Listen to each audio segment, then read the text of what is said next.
Hey guys, it's Joette with BalloonCoach.com, and as we record, today it is April 2nd, 2024, and I'm delighted to have one of our Balloon Boss Mastermind and Balloon Boss Summit sponsors and instructors, Jeff Kelly from Balloon Suite, here to give us some great tips on how to avoid getting hacked on Facebook. Unfortunately, over the last year, I know a lot of balloon professionals who have lost access to all the work that they've done for years, all the photos they put up, all the followers, because they got hacked. And so I asked Jeff if he could please share some tips with us so that other people don't fall into that problem. And so without further ado, I'm going to give things over to Jeff. And for the new people as you join in, please type your name and where you're joining us from. It's good to see you all. My name is Jeff Kelly, and I'm the general manager here at Balloon Suite. And I want you to know that I do better when I can see your faces and I can tell if you're tracking along with the things I'm speaking about. So if you are in a place, if you're inflating, it's fine. If you're at work, it's fine. If you're in a place where you can turn your video on, I would welcome that very much. It helps me as the presenter. I very much welcome your questions as we go in chat. You can drop them in there anytime. But like Joette said, there'll be some QA at the end that's less related to this. If you have a burning question for me and I don't get to it, then I want you to just reach out. My mobile number is 206-488-1871. You can call me, you can text me, and I will absolutely get back to you with whatever questions you have. So today we're going to start by talking about Facebook.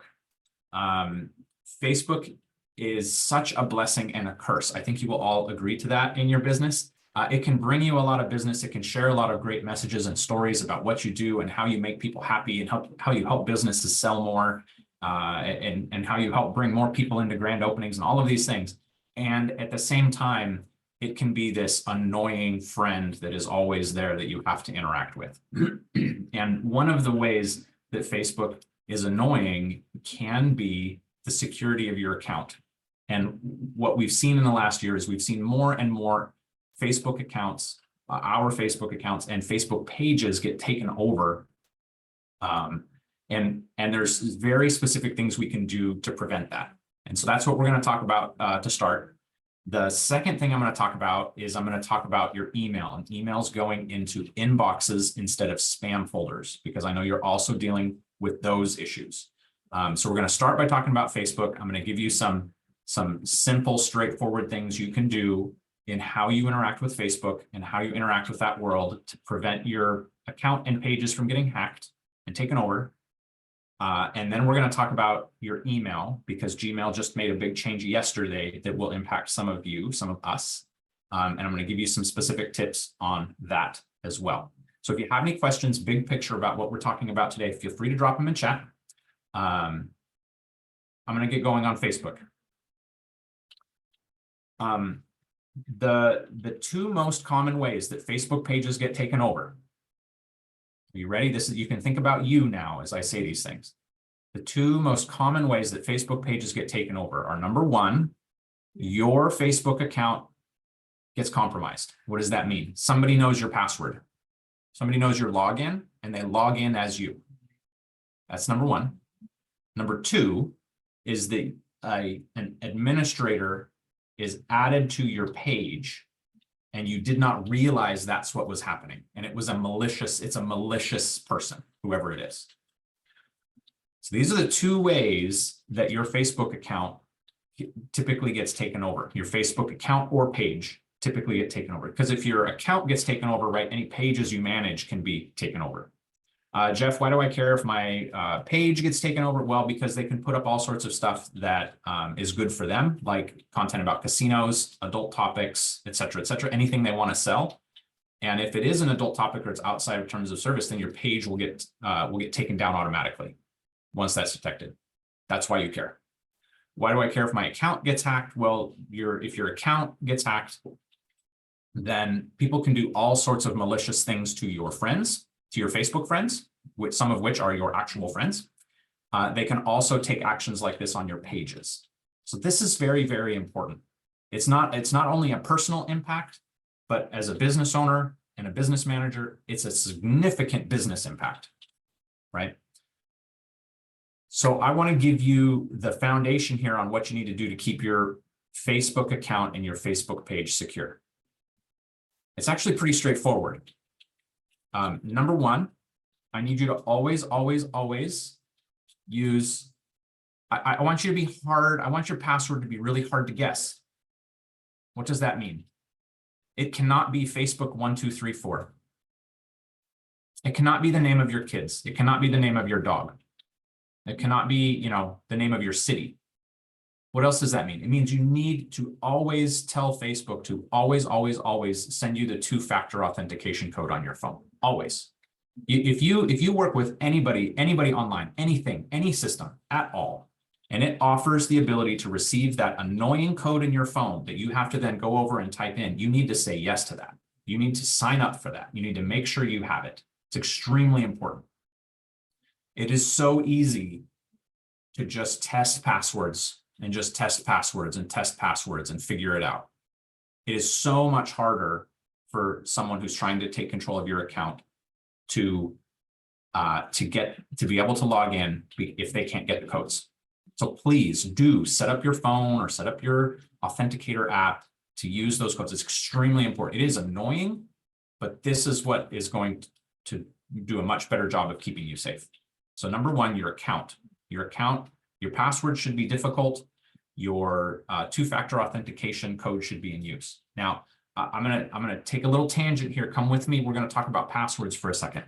I know that in your business, you have probably hundreds of passwords. Now, you might only be using one password for all of them, but there are hundreds of places where you have provided a password to log into something. The best thing you could do to help yourself from a security standpoint across all these tools is to not use the same password everywhere. And you're like, but Jeff, that's just not practical for me because I cannot remember 100 different passwords. I know you can't, but there are tools that can remember those passwords for you. So, Windows and Bing will remember passwords for you. Hey, Alex, Chrome and Google will remember passwords for you. These are free tools you have available to you if you want it to start generating passwords and remembering passwords. For my team, we actually pay for a tool. It's called Bitwarden. I'll grab the URL here for you. And this is where we keep, we deal with thousands of passwords, right? Because we have hundreds of clients. And if hundreds of clients have hundreds of systems they need to log into.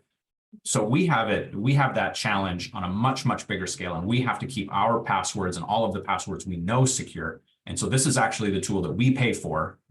Everybody on my team uses it. We never write down a password. Most of the time, we never even see a password because when you use a tool like this, you never go in there to actually see what it is. You just say, enter my password for me, please. So there's lots of solutions out there to the problem of, but Jeff, I cannot remember those passwords. Yeah, no problem. No problem. You just use a tool to help you. You don't have to, it's maybe better if you don't know your passwords, to be honest, because then you're solving the problem somehow. So your passwords are important. Your two-factor authentication is important. If you need a tool, if you need help figuring out a tool to help you with this, that is absolutely something you could reach out to me for. So that is keeping your account secure. That is the simple thing. Be hard to, it's like, do you lock your front door when you leave your house? Be hard, just it's so straightforward. But yes, you just want to lock your door when you leave your house. Do we have a lock on the handle and a deadbolt? Yeah, we have a password and we have a two-factor authentication code that comes to our phone. There's two locks on the door, right? Let's just be hard. Let's just make somebody want to go to the next house down. So that's your account. Let's talk about your page. The way you keep your page secure is by never, ever responding to anybody that says there's any sort of problem with your marketing, with your Facebook page, with your account security, with your page is going to be deleted if you don't take action. That is all complete, insert beep here. That is all complete BS. It is all people trying to scam you, all of it. The BS filter that you should have in your life as a business owner, as a business manager, should be turned all the way up to 10. You should just be letting that stuff fly right past you. Oh, that's another one. Oh, that's 2 more today. Oh, that's 5 more today. Whatever. So what? It's just noise. This applies to your email, the stuff coming into your email telling you there's issues. This applies to the stuff coming in through messages on Facebook Messenger. It looks like you have an alert. It looks like it's from Facebook. It is not. It is not. That is not how you're going to be communicated with if there's an issue with your page. So please, your BS meter should be turned all the way up to 10, and you should be letting that stuff just sail past you. Don't worry about it. You have people like me and Joette. If you were ever concerned about a message that came to you, you can always, like I tell my clients, all my clients this, you can always send us any email or message that you receive if you want us to tell you if we think it's legit. Right? And so we see that not just on Facebook. Right? Oh, your Facebook page is going to be taken down, your violation of terms of service. No problem. If you're not sure, don't act on it there. Get someone's second opinion on it, right? Protect yourself. Turn that BS meter up to 10. Please. Same goes for things you're going to get in email. I know because I get the emails every day. The SEO on your website is horrible. You know, your website sucks. If you could just do I have this magical plan that will bring you all these visitors and all these sales, and we'll do it overnight. And the email comes in at 1 a.m. Trust me, that sucker's just floating right past, right? Not only do we do that, and are we experts of that in what we do, but I can see it's at 1 a.m. The from address isn't right, but we don't even have to go into details, because you need to just let all those messages go past you. Is it on your plan this year to work on that in your business? Okay, go seek the people who can help you with whatever those issues are. You don't have to let people messaging you. You don't have to let that into your bubble and be like, oh, I have to take action on that. So please just turn in Facebook, in your Facebook page, in Facebook Messenger, in the emails that come into your life, please just turn your BS meter up into 10 and just let those things float right past you. Now, I'd love it if you would read the emails I send you, but, and Joette would love it if you send the emails she sends you, because we have a little bit different position in how we're trying to help your business and how we're trying to help people, right? But that's up to you. If it looks like BS, you should let it go by, right? Turn the BS meter up to 10. Okay. So it sounds real simple, but these are the two biggest foundational pieces that will keep your Facebook account and your Facebook page safe. You want 2 locks on your front door. I'm going to run with that analogy, right? You want a password that's not something simple ever. You want to always use the 2-factor authentication. I would ask you to always use different passwords everywhere. Don't use some sort of standard thing. Don't use some sort of thing where you change the password based on the day of the week that you signed up for the account, or the brand name of the business you're working with. Don't do that stuff. Just let a password tool come up with a password for you and use it.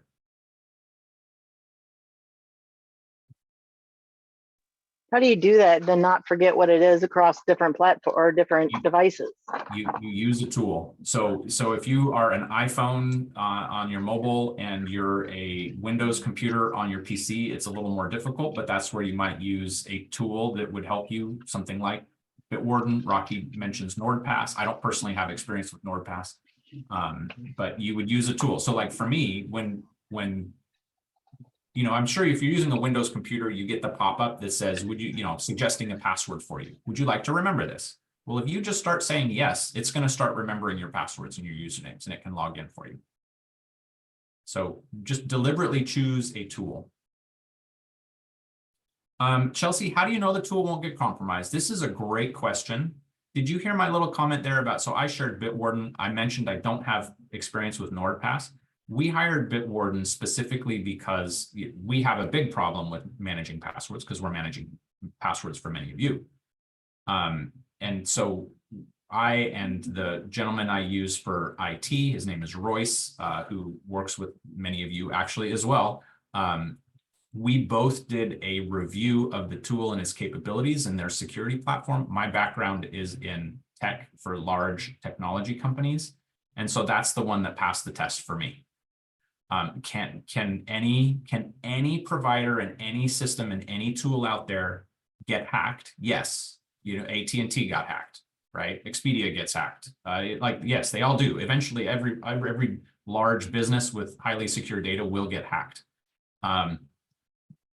The reason I name drop Bitwarden is because in my assessment, the risk of that in using Bitwarden was very low. Now, NordPass might be fantastic at it as well. I just have not taken the time to go review their setup because I have a solution for it already. Can I trust Can I trust Windows to protect my passwords? Probably. You know, I mean, you know, could it get hacked? Yeah, it probably could, but can I trust it? Probably. And it's better than you using the same password everywhere. Right? And that's why we also want to turn on your two-factor authentication. So this is like layers, right? You think about it like the number of locks on the door. You've got locks on the outside, locks on the inside. You put a chair, you know, back in the day, we would put, if we're really worried about our security, we'll pin a chair under the door handle from the inside, right? Make it really hard to come in the house. Yeah, you just want to kind of create a world where there's more than one thing going on. But please, please, please don't respond to those Facebook Messenger messages you're getting. They look like they're legit. They're showing up in your notifications window on your when you're in Facebook. They are not legit. None of them are. We've had, you know, a decent number of people have their Facebook pages compromised in the last year. I haven't heard a single story of someone being actually legitimately messaged by Facebook and they didn't act on it and then that hurt them. Okay, so that is not the risk. The risk of not responding is not legitimate. The risk of responding is the biggest problem.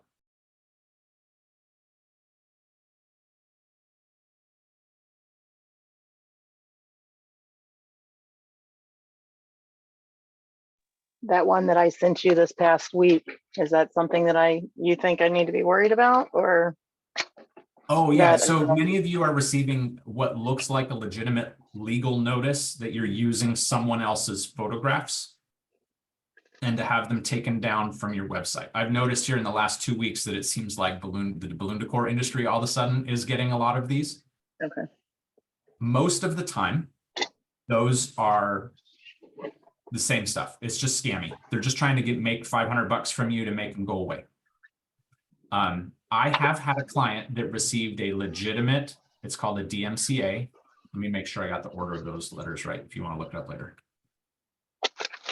Yeah, a DMCA, a digital, it basically you've used someone else's asset. It's a copyright violation notice.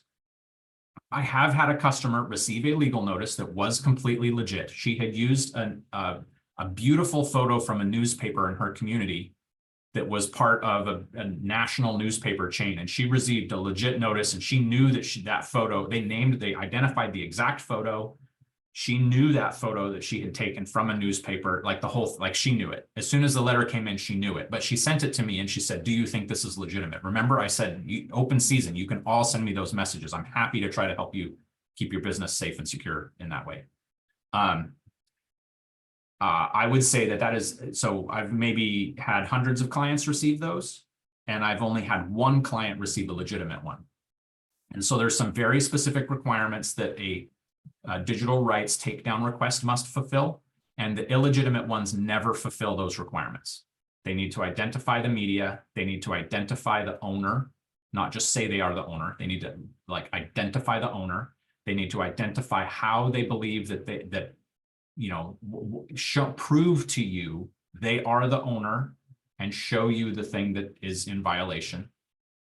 They need to do that in a very specific way. You don't need to bother yourself with it, I'll be honest, because you should just assume it's BS. And if you're concerned about it, you should send it to me and I'll take a look. But the way I can spot them that are illegitimate is that they don't actually follow the requirements of a copyright takedown request. And that's the giveaway. They don't identify the media. They say, click here to see the proof. There's no proof there. They're very easy to tell. They're just trying to scam you for money. So don't turn the BS meter up to 10. That's what I want you to do. It's the same with your domain name registration. I'm sorry, we're getting off on a very good tangent here. It's the exact same with your domain name registrations. Do you all get the letters saying that you're in the mail saying that your domain name is about to expire and you need to re-register it? Yeah, I do too. And guess what? I get a lot of them because we hold a corporate registration for a lot of people's domain names. I get them every day. They show up in the mail every day. It's always a different domain name. Guess where they all go? They go in the recycle. Every single one of them, because that they're just being scammy. If you pay them, then they take your domain from you, they transfer it to themselves, and now you've really got a problem. But by paying them, you authorize them. So do not allow yourself to get sucked into that. That's not how you pay for your domain name. You don't pay the person who sends you a letter to pay for your domain name. If you need help figuring it out, you send it to me and I can give you an opinion. Tiffany, let me see if I can find the page where Facebook gives you instructions real quick for two-factor authentication. Here it comes. Here's the help doc.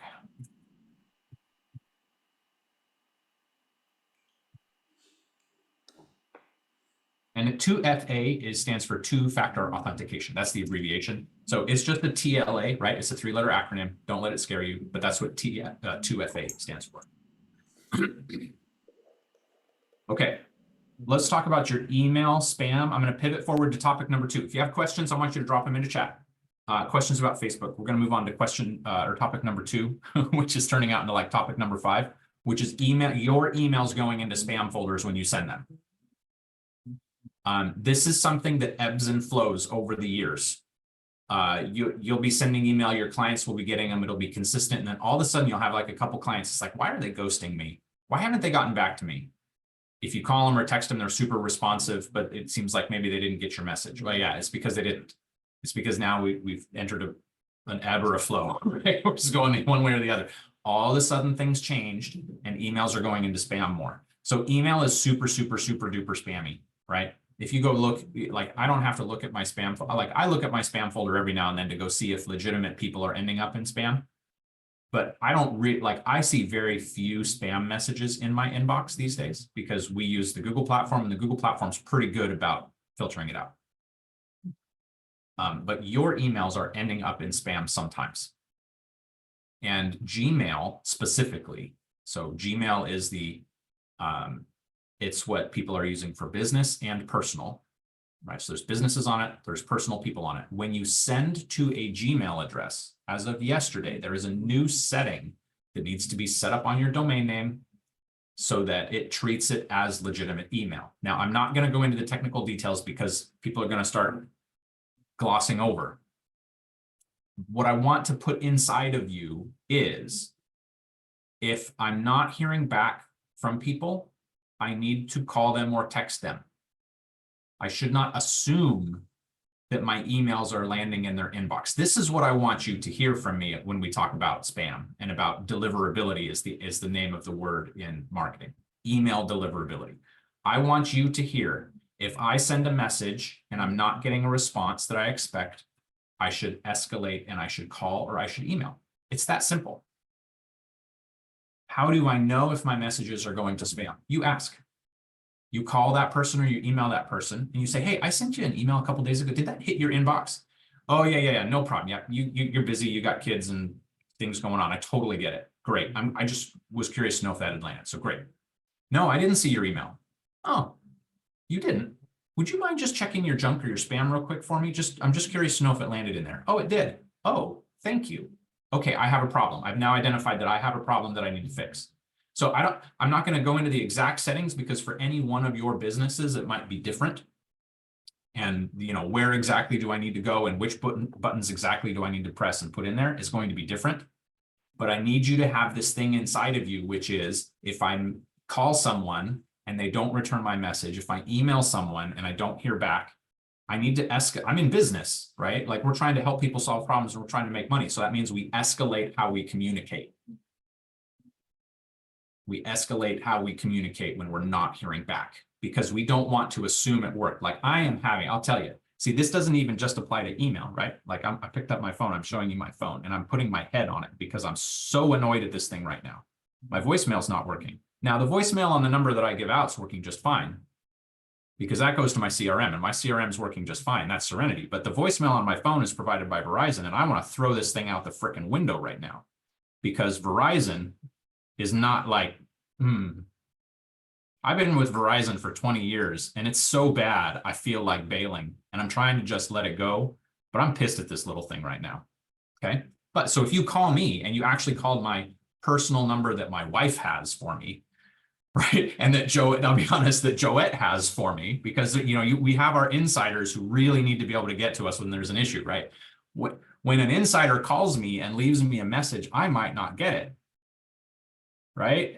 Okay, so what do we need to do in life if somebody doesn't get our message? We need to escalate how we communicate. No problem. My wife leaves me a voicemail. She doesn't hear back from me in 10 minutes. She should text, right? Because I'm going to answer that dang phone if I can, and I'm going to answer that message right away if I can. So, what do I do if I call her and I don't hear back from her?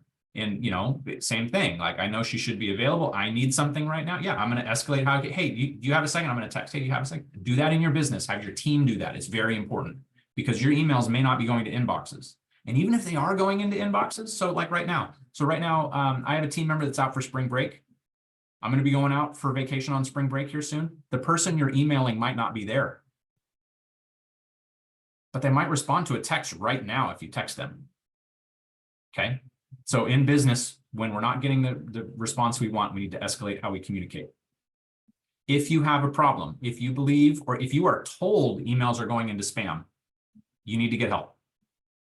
It's not a personal issue. This isn't about getting a therapist or a counselor. This is a technical issue. We just need to go look at what the issue is and go fix it.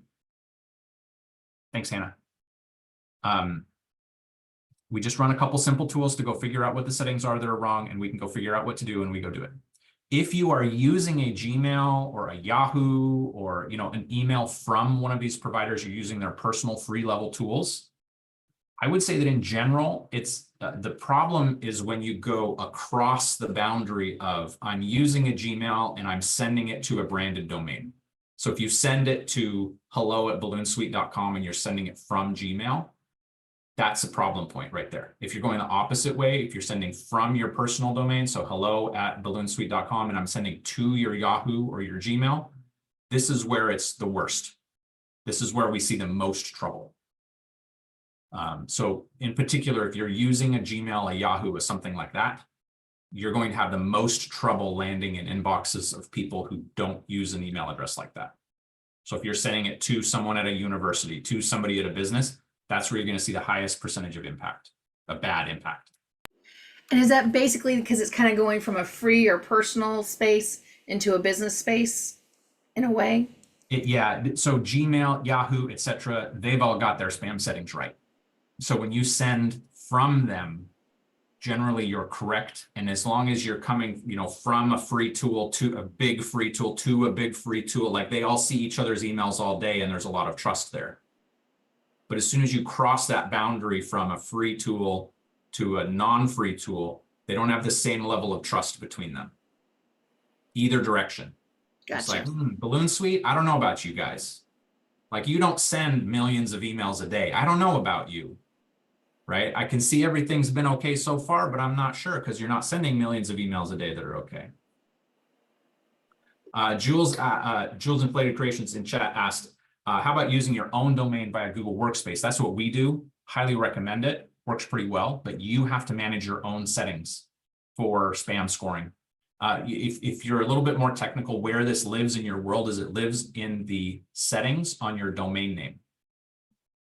So we have to identify all the different systems that are sending email for you. We have to go put some settings on your domain name to authorize all those different senders. And that's then what the other email server that's receiving the message, that's how it's going to determine what level of trust it should give it. And I'll tell you, I have clients. I have 2 clients, had them for years and years and years now. Email does not work. Whatever their IT, they work with an IT company. Their IT company has their spam settings turned up so high that, I don't know, something just, emails have never worked for us to communicate with them. No problem. We just always call. We just always email. We're always call. We always text, right? So there are some of those situations with particular businesses where it will just 100% be a problem. Okay, any other questions about this space? Any other questions about, please turn your BS meter up to 10, about Facebook specifically, if Facebook is something on your mind. There was one question from Teresa. She'd like to know how to get control of her page that got taken over by someone in India. Oh, yeah. People who contact her for gigs and she doesn't see the messages. Okay, so I don't have a good solution for you for getting control back of your page. So you're going to have to work through support. That's your only option. I'm sorry, but that's the answer. And that's why we're talking about this topic for other people. It's the same with your Google business profile, believe it or not. If your Google business profile gets taken over by somebody else, it's very difficult to get it back. This is why this security stuff is important. So you simply have to work through Facebook support. Now, what you can do if you're getting nowhere with that, because many people get nowhere with that, what you should do is you should create a separate page, and then you should submit a takedown request to Facebook for the original page. Because Facebook is at that point using your business name and they're unauthorized to do so. Now, is that a pleasant path? No. But is that the path? Yes. If you cannot get anywhere with Facebook to get it sorted out, that is your path. You create a separate page. You then submit a duplicate business or a fraudulent business flag against that page. Just one other quick thing. My father-in-law sent me a Facebook friend request the other day. I've been friends with my father-in-law on Facebook been married 18 years, so 18-ish years, 19-ish years. That's BS. It was not my father-in-law. It was somebody who grabbed his profile photo and created a new account, and it said his name, and he sent me a friend request. That was not my father-in-law. This is how high your BS meter should be turned up.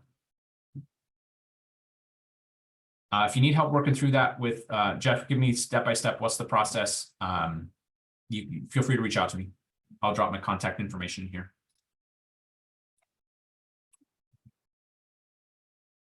One of the reasons I asked Jeff to do this is I have one of our folks who hers was taken over and then adult content was put up.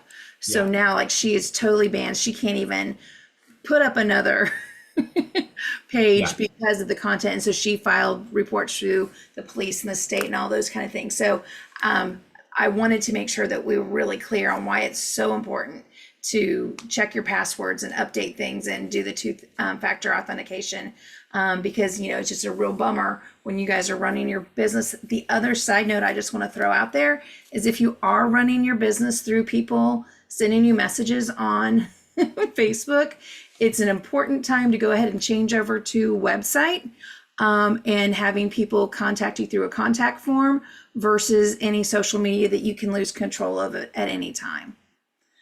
So that's another little. Primarily, if you're, you know, if you get 25% of your leads through social media, and you don't have a, you know, you don't have a good website presence, it's time to diversify. Because if Facebook goes down for any reason, like it did last year, right?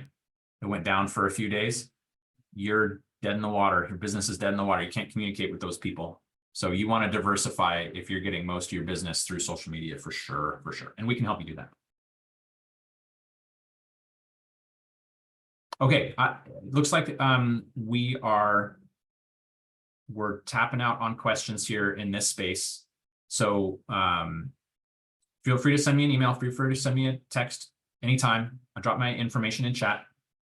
My team specializes in helping balloon decor businesses grow sales. If you couldn't tell from the sign that was behind me, that's literally what we do. We do it with your digital marketing and with your sales approaches and your processes. And we have a CRM and all these other tools available to help you with that. So you can, in balloon decor, we have a couple hundred clients. So you can ask me anything about balloon decor business other than what's the trendiest way to put together a demi arch, because my team does not have hands-on balloons every day. That's your team. My team specializes in helping you bring in more sales. So any of that kind of business stuff or sales stuff is how I can help.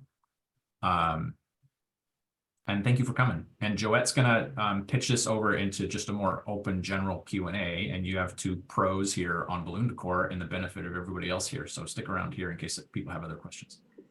Cool.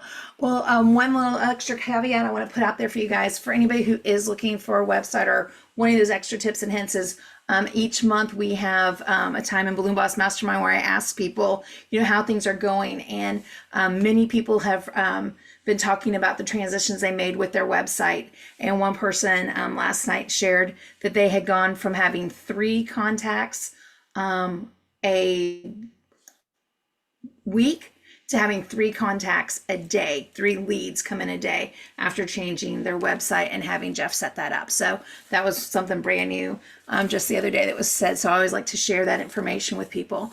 But the last thing I want to share before I turn off the recording for those people who are watching this as a replay is that if you want to hang out with Jeff and have some cool conversations with him, at BalloonCoach.com, we have this thing where it says join us at Summit, and once a year in November we gather in Orlando.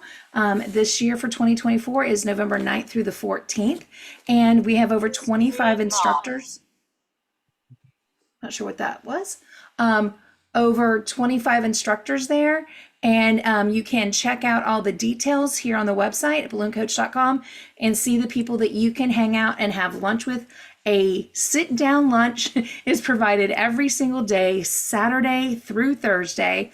You go through a buffet with delicious meal, you grab it, and then you can sit down at a table where it's 3 delegates and an instructor. We only allow 100 delegates to make it be an intimate experience where you're really, truly working on your business. So you bring your computer, you sit next to somebody to help you out. And I know that is one of the times that people have really enjoyed interacting with Jeff, because it is in that setting where you're one-to-one or in a small group and actually physically looking at the computer and talking tech. So if you are wanting to take a next step in your balloon business, learning from other balloon professionals and business professionals, this is the place for you to be in November. So I just wanted to throw that out to you, that that's available for you. And I also have an online program that's called Balloon Boss Mastermind, where Jeff has recorded several other trainings for us too. So you can click on this to ask other questions if you have about either of those programs to help you with your business.